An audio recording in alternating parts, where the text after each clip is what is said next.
एक छोटे से गांव का नाम था रामपुर। उस गांव में एक लड़का रहता था जिसका नाम था रमेश।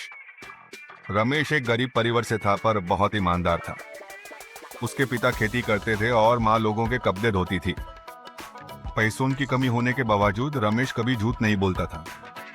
हर दिन स्कूल के बाद रमेश बाजार में एक छोटी सी दुकान पर मदद करता था ताकि घर का खर्चा चल सके। उसके दोस्त कई बार कहते, रमेश तू थोड़ा चालाक बन जा, जिंदगी में ईमानदारी से कुछ नहीं मिलता। पर रमेश कहता, मुझे सिर्फ इतना मालूम है कि झूठ बोलने से मन बोझिला हो जाता है और सच्चाई से सुकून मिलता है। एक दिन जब रमेश स्कूल से घर जा रहा था, उससे रास्ते में एक वॉलेट मिला।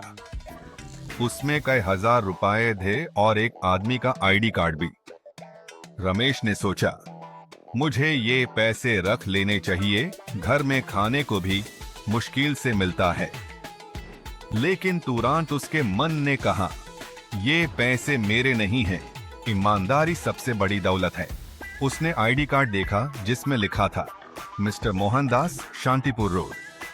अगले दिन रमेश उनके घर गया और वॉलेट उन्हें वापस दे दिया। मोहनदास बहुत खुश हुए। उन्होंने पूछा, बेटा तू इतना ईमानदार कैसे है? आजकल के बच्चे तो पैसे देखकर बदल जाते हैं।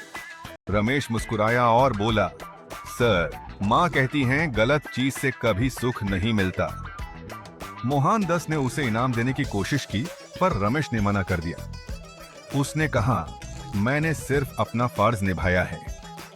मोहनदास उसके जवाब से इतने प्रभावित हुए कि उन्होंने रमेश की पढ़ाई का पूरा खर्चा उठाने का वादा किया। कुछ साल बाद रमेश ने मेहनत और ईमानदारी से अपनी पढ़ाई पूरी की और मोहनदास की फैक्ट्री में मैनेजर बन गया। अब वो बड़े लोगों के साथ काम करता था पर कभी अपनी जद नहीं भुलाया।